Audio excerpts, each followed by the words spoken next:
If you guys are in the cinema, make sure you scream it out loud. Is it Burmese Ghouls? Is it Bren Esports? Back and towards the land of Tom for our last match here. Casters, it's been a long day, but we need a champion at the end of the day. We do need a champion. Burmese Ghouls, Bren Esports. One last game. One last showdown to show who is going to be sitting up here on top. Bren on the red side, Burmese Ghouls on the blue. As they take this nice and slow, they don't go with a buff start and immediately look to clear the mid wave. And, you know, overall, as we were kind of talking about how the matchups are going to go, we can already see how the lane priorities have been given over to either side. Again, Ruby DD with the rogue off meta pick, Grok. This is the lethal Grok in Game 7. Ooh, it's risky, but we've seen it work before, and now the question really does come down to whether they get a catch onto Few. For now, it's looking pretty good, but Flapteezy going in pretty hard, but Kid, nobody having the execute at the end of the day, so they're not going to go for the dive. Okay, so the Louis pick on Few will just keep people from Burmese Ghouls, let's say, poked as much as possible. The damage will be consistent. So Burmese Ghouls, there might be times here when they are going to take objectives that they would just opt to go for that just because they don't have full HPs. It's not even just about the full HP. Yeah. It really does come down to who is going to win this level 4, and it is leaning more towards the Burmese Ghouls, but under specific conditions here. Because Bren Esports, overall, you look at their composition, it's like, yeah, this makes sense. They go in, they take the fight, full team fight, plenty of AOE damage, lots of magic damage, got a pick, got a Lusty with that pick. It's almost perfect. But then you look at Burmese Ghouls, and you see the King's Calling, and you're like, ooh, that's kind of a problem, because if we count the number of mobility skills and spells coming out from Bren, that's at least 4 of them. Actually, that's at least 4 of them, yes. Yep. So again, great read here by the Burmese Ghouls, playing the reactionary lineup despite being on blue side. The genius mind of Coach Panda here in action now. Turtle started here by Ace, and he's going to put a few beads on it. Again, Brody doing well for Bren Esports in game number 6, here game number 7. How the tables have turned now, the fight has begun inside the river. Order Brilliance now popped here by Kid. He wants out, that's 1 ult counted down for each side as the Puissance is in. For Flapteezy, they disengage. Okay. I mean, Kid can't switch over to Chaos Darkness anyway, so still he is going to be relevant in this turtle fight. Games take longer, then that means it favors the side of Bren. Now, look at that magnet, the yin and the yang. Diversion is there. Hold up, here we come. Bren, fakes it. They're going to continue the fight, though, up north. Few, first blood. Here comes D. He starts it strong. That's going to be a disengage, and now Bren is disincentivized for going into this first turtle take. Hold up, they still want more. That's going to be called easy. Blazing Duet out of here, and yeah, it's a push and pull. Yeah, it really is. And Few, unfortunately, making the mistake. He tried to fake it out with the rest of his team, especially with that fast rotation coming in from Bren Esports. And the rest of the team wants to get in. Now, Flapteezy, he jumps right on top of Kid. He drops out the Toys Poissons as well as the Rejuvenate in hopes that Lusty gets in time. He flickers on backwards, kicks back, Ace into the fight. The King's Calling is up, but the damage has been done. Lordy getting a double kill so early into this game. Oh, Few! He's so close to dying, doesn't get hit by the Nature's Bear, but he gets hit by the Wild Charge at the end of the day. Ruby DD, the next to fall. Huge win for Bren. And Bren Esports, they are finding the trades. Burmese Ghouls not backing down. And you could see a lot of things working to the side of Bren Esports there. The kick on Ace was perfect.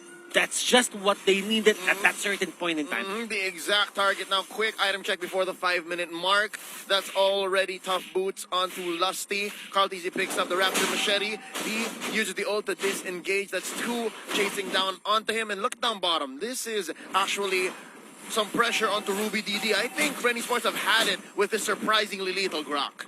Yeah. This is the first time that we see him hugging the turret. I mean, they have to make sure that he doesn't get too far away here. Because, again, Grok with the power of nature, very annoying. Oh, he gets hit by a lot of bullies here, as well as the chrono finisher as well. But now they're trying to jump on top of Rebo. Oh, they almost catch him as well, forcing him to use the Purify. And the rest of Burmese Ghouls, they pull back. Big place. Ooh, Flapteezy, what happened? 1 HP? I guess he was dueling with the 2 up top. And, Lapu Lunox. He calls it quits, yeah. Lapu Lunox is hold way up. too good. Blazing Duet by Carlteezy. Yeah, down goes maybe. Kid can't answer back. Interesting entrance by Bren Esports. And right now, they're trying to go for this push, looking for a conversion. Ace puts a few beads, gonna be popping the torn apart memory from here on very soon now. Oh, nice wild charge here by Ruby DD, and they decimate Bren Esports from underneath their own tower. 3 for none. The Ghouls are feeling it. They are pouncing back. They're looking to really turn this into the brawl. And D, he knows that he has to throw himself under the fire. Flapsy, he's going to be dropping. Oh, he gets peeled Nice back. move. It's a great pull, but he does force out the rejuvenate, and nobody can really deal with him thus far. Not enough damage. Can he get the Cyclone's Eye in time? He gets hit by the stun. Maybe he steals the Cyclone's Eye, but Flapsy, he's like, nah, shield unity, and I'm rolling out. Okay, this is one of the things that Burmese Ghouls is really good at. And Ruby DD, they've been going for a lot of these, what's the name of the ultimate of the Grok? Wild charge. Wild charge. This is, for the longest time, we haven't used Grok in the meta, and this is the first time that he was used. Wild charge with the flicker. They've been using that time and again, and it's almost always certain that he's gonna be very near onto those rocks and just knock up the enemy. Yeah, that's what's so nice about Ruby DD's build here. Nice knock up here. Oh, what an alley-oop! Summon force from underneath. In comes maybe the King's Calling, keeping people down. No way. That's gonna be Lusty. Oh my God, the tag team is in effect. Now, that's gonna be Few from the backline losing the kid. It's a duel mage on mage action, and that's gonna be the wipeout on 2 Few. That's gonna be the Order Brilliance away for Kid. D take down here by Flaptizi. That's a small consolation prize, 1 for 3. Big wins all across the board for the Burmese Ghouls. They're very happy with this trade at the end of the day. They should be holding on for Bren Esports, Burmese Ghouls. This is going as the way they planned it. They get pickups, they get kills, they control the mid-game, they make the most out of Ace, mid-game spike. That's it. Oh no! Kid gets caught in by Flaptizi, and here comes Ruby DD looking for a target. That's gonna be a miss, a rotation in by Few, and this is Bren Esports pressuring the lane. So far, so good for the Burmese Ghouls. They're winning these fights, but just the same, Bren Esports are finding pickoffs where they can and pressuring the map. Look at this, a push by Rebo. Yeah, they're literally, I mean, both sides are literally looking for those flanks, getting behind the tier 1 turrets and going for these heavy dives. But maybe that King's Calling is super effective against Rebo. Rebo has to be extra careful in that King's Calling. Purify ain't gonna save him. Look at the Enchanted Talisman even being used here for Rebo, and that is quite unusual because a lot of the Harriet side laners are going for the Calamity Reaper and the Feather of Heaven. Yeah, Flaptizi here senses something. Oh, nice pull by Maybe. That's going to be the Tortoise Poissons. And as well, I believe the Revitalize dropping here. But already 2 big ticket resources gone for Bren Esports. Well timed for the 30-second turtle coming up for Burmese Ghouls, the very last one. They'll have their ultimates at the end of the day, and I think I did see Rebo actually purchasing the Calamity Reaper first, so don't worry about that. The Talisman, Enchanted Talisman came in a little bit later. Lusty, he's going to be looking for an opportunity to kind of, secure their position around the turtle, so they have first dibs for now, but Ruby DD says hello to Few, and Few now under a lot of scrutiny here. The King's Calling down right in the middle of the lane here. Nobody from the side of Bren Esports wants to walk forward, so it's going to be a free pick with no returns. Maximum efficiency. That is the best use of King's Calling. You see how it fits the circle down the middle right so perfectly? And that's exactly what Maybe is doing here. But hold up. What's this? A nice trade for the turtle. Bren Esports lets it go. It's not coming in time. But then again, you have to think about what they did there. Here we go. Wild charge by Ruby DD. What a bait. That's got DD taking him down. And the life bars are dropping. Flaptizi shut down by Ace. And the fight continues. Where do they go? Zaman Force already expended here by Rebo. And that's both teams backing off. Lusty looking for more. And hold up. 10-7. 24K to 24K. This game is darn close, but the Burmese Ghouls are up by 1 turret. Golden Staff is now up for Carl TZ, and you can see the trades. Ruby DD maybe is just playing the keep away game. He knows that if he stays alive, he can just keep on going for those pokes. Now, if you will look at the items, Lusty here with the Athena Shield. Rebo does have the Calamity Reaper with the Enchanted Talisman. Enchanted Talisman on Few as well. He's probably gonna go for something of a Ice Queen wand or a Lightning Cruncher, or probably a Glowing Wand as well. Yeah, those are some pretty good shoutouts there, especially. Oh, wait, D, he's in a lot of trouble. He's going to die here. There's nothing much he can do. He's going to get run down, especially with the amount of movement speed that he has. And Flaptizi just to secure the kill with the shield unity. But now, rotation is going to be placed in the middle just so they can steal away the orange buff again. And then, unfortunately, Flaptizi is going to be, hey, I'm the carry now.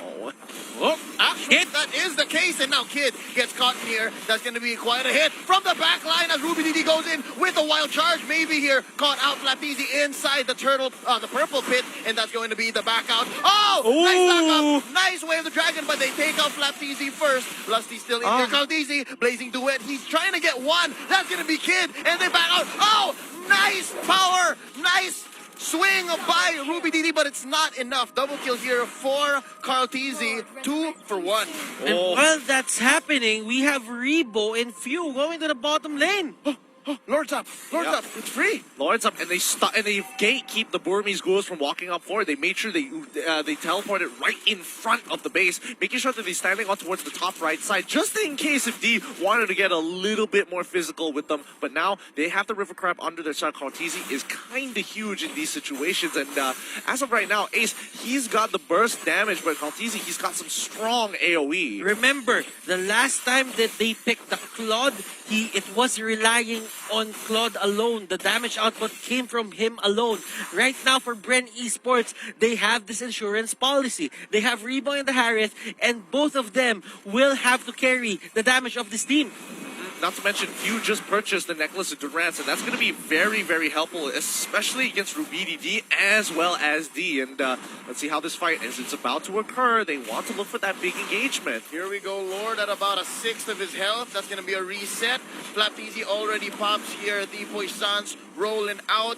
And it seems like Ruby DD is going to be the first target. Oh, he goes for the swing, goes for the wild charge, and misses. That's a nice free pickoff for Bren Esports. Nothing for Burmese Ghouls to take here. Hold up. They jump in. Nice pull out to Lusty. He goes down. Kid gets the kill, and they are going to be backing off 1 for 1. Blazing Blazing the weapon. Kaldizi alongside his Alpha Force to keep them pinned down. That's going to be a double. Down goes Ace. Down goes Baby. D as well. Kid is the only survivor in this onslaught. Ladies and gentlemen, Bren Esports have gone 4 for 1. Let's go! Bren Esports, they see the King's calling, it's gone. They run straight down and force the engagement onto the Burmese Ghouls, and now will profit the Lord as well as a mid-tier. Oh my goodness, they should be able to get this. No, can they get this? Yes, they got the as well.